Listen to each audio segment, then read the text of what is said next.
There's a type of man who walks into a room and nobody notices. Not because he's insignificant, but because he doesn't need them to. He doesn't fill the space with words. He doesn't compete for attention. He doesn't interrupt, doesn't gesture, doesn't try to convince anyone of anything before the right moment. He simply observes. And while everyone else wastes energy trying to appear intelligent, he's quietly becoming indispensable. People laugh. They whisper. They assume that whoever doesn't speak has nothing to say. And then the moment arrives. The one where the entire room needs an answer nobody has. And he speaks. And everything changes. Have you ever felt invisible in a room full of people? Have you ever stayed quiet while someone less prepared spoke louder and was taken seriously? If so, this video was made for you. Because what I'm going to show you today isn't a communication technique. It isn't a body language trick. It's something far more fundamental. A different way of existing in the world. In 1987, at a small technology company in Boston, there was an analyst named Marcus. In the weekly meetings, while colleagues debated, interrupted each other, and tried to impress the CEO, Marcus sat with a notebook, taking notes, observing, sometimes closing his eyes for a second, as if he were processing something internally. His coworkers had nicknames for him. The Ghost, the Office Plant. One of them said in front of everyone, "Marcus, are you still alive?" The room laughed. Marcus smiled, politely, and didn't respond. But here's what nobody noticed. Marcus was doing something the others couldn't do because they were too busy talking. He was actually thinking. Not the quick thinking of someone building the next sentence while the other person is still speaking. The deep thinking, the kind that only happens when you stop producing and let your brain work without interruption. He was mapping patterns, identifying contradictions, building mental models that the others hadn't even begun to consider. 3 months later, the company was in crisis. An important client was threatening to end $1 million contract. The CEO gathered the emergency team. Everyone was talking at the same time. Nobody was listening to anyone. That's when Marcus raised his hand, slightly. The CEO, for some reason he wouldn't be able to explain afterward, asked for silence. Marcus spoke for 6 minutes. 6 precise minutes, without a single wasted word. He had mapped the problem weeks earlier. He had a solution built on data that nobody else had noticed, because nobody had stopped talking long enough to see it. The contract was saved, and Marcus never had to raise his hand in a meeting again. People started seeking him out before he ever needed to speak. Marcus's silence wasn't absence. It was accumulation. And this is where everything I want to teach you today begins. Because what Marcus did wasn't a natural gift. It was a psychological technology, a way of operating. In the world that most people never learn because they never stop talking long enough to see how much unnecessary words are costing them. I need to destroy a myth that was probably planted in you since childhood. That talking a lot is a sign of intelligence. In school, who was valued? Whoever raised their hand first. Whoever had the answer on the tip of their tongue. The quiet student was often seen as inattentive or less capable, even when it was exactly the opposite. And that pattern dragged into adult life, into work meetings, into relationships, into negotiations.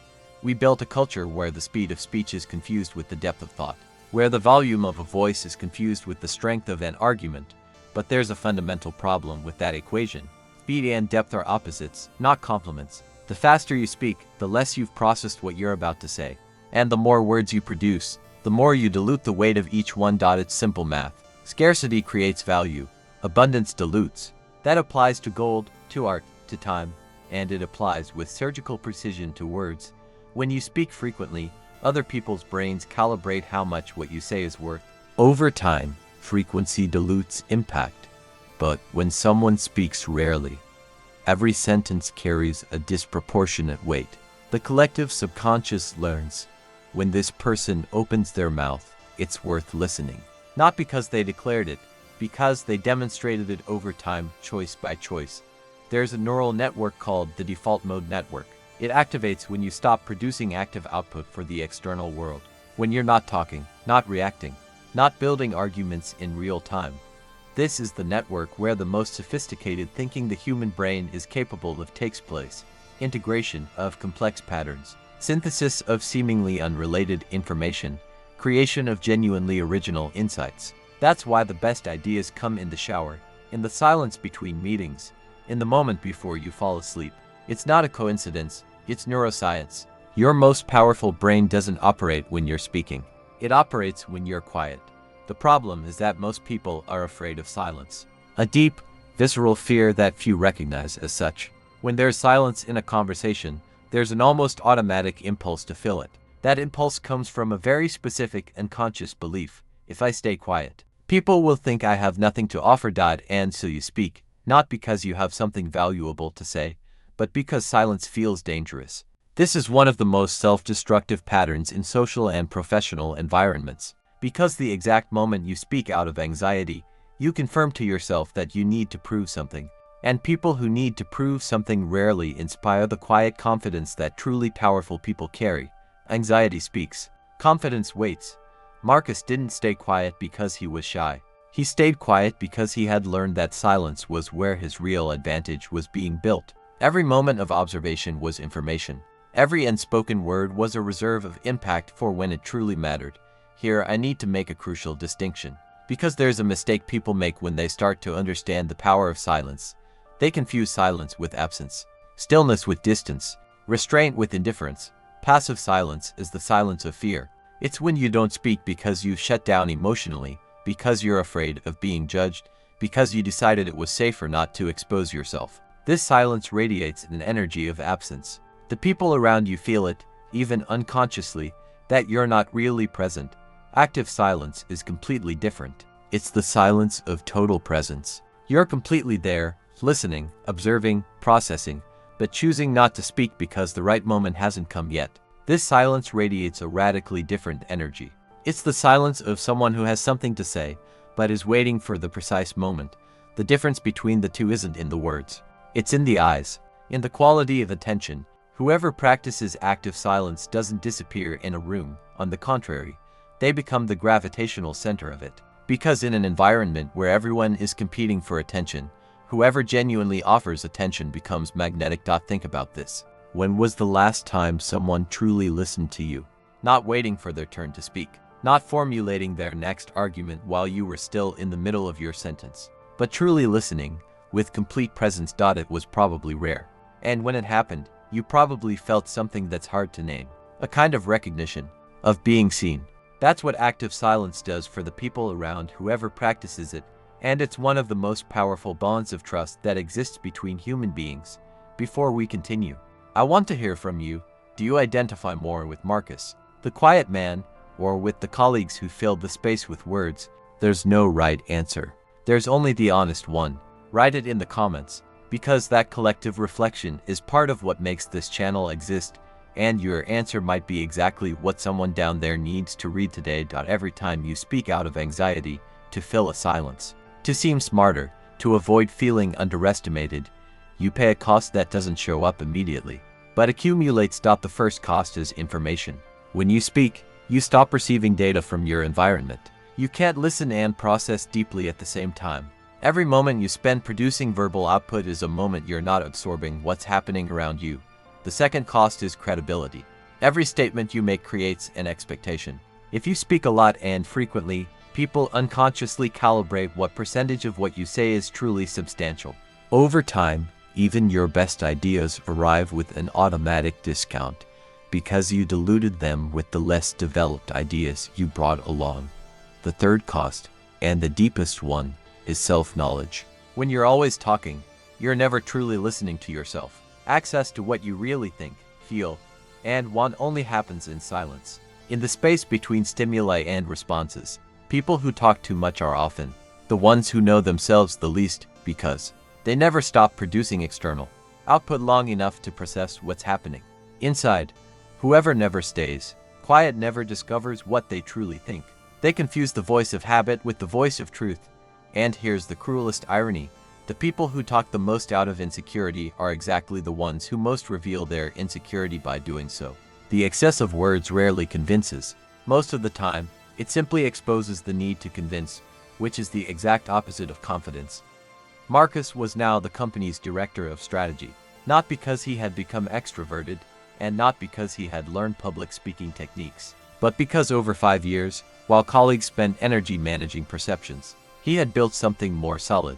An impeccable track record of being right when it mattered. When Marcus was wrong, there were few words to walk back. He had rarely promised more than he could deliver. He had rarely left a verbal trail of rushed positions that later needed to be explained away. His credibility accumulated because his words were costly to himself. First, before speaking, he asked himself, "Do I actually know this? Does this word add something real, or is it just noise?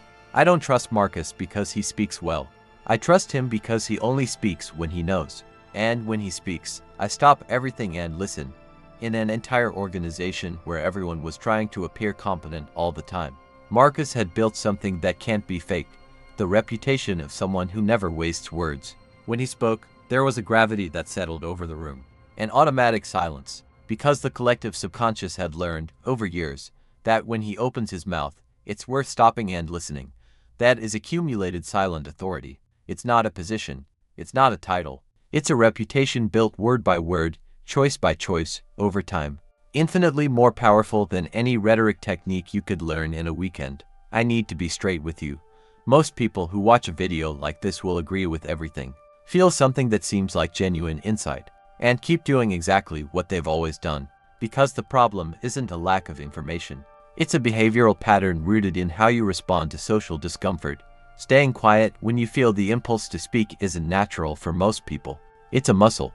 And like any muscle, it only develops with deliberate, consistent practice. But I want to give you something concrete, not a 10-step list. One single question that, if you start asking yourself before you open your mouth, will gradually change the quality of everything you communicate.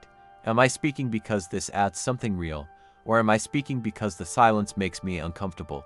If you ask it honestly, and the honesty is the hard part, it will reveal patterns you've probably never noticed in yourself. How many times you speak to feel included, not to contribute. How many times you over-explain because you're afraid people won't trust you if you don't justify yourself.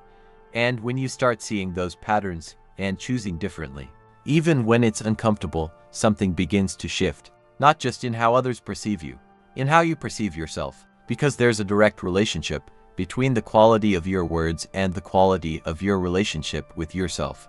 People who speak with integrity build an internal coherence that goes far beyond communication. They build character. And character, in the end, is what determines not just how others treat you, but who you become over time. At some point in your life, you've probably known a Marcus. Maybe it's someone at your job right now. Maybe it's that person in the room who never competes for attention, but when they speak, everyone instinctively stops. And maybe, just maybe, you are that Marcus for someone, without knowing it. Because sometimes the deepest people aren't the most visible ones. They're the ones building something in silence while others build noise. They're the ones who save their best observations for when they matter. They're the ones who understand, from some quiet place inside them, that they don't need to prove anything, because their consistency speaks for itself. The world loves whoever shouts the loudest, but it tends to follow whoever speaks with the most precision. The world admires whoever takes up the most space, but it trusts whoever uses the space they occupy with care.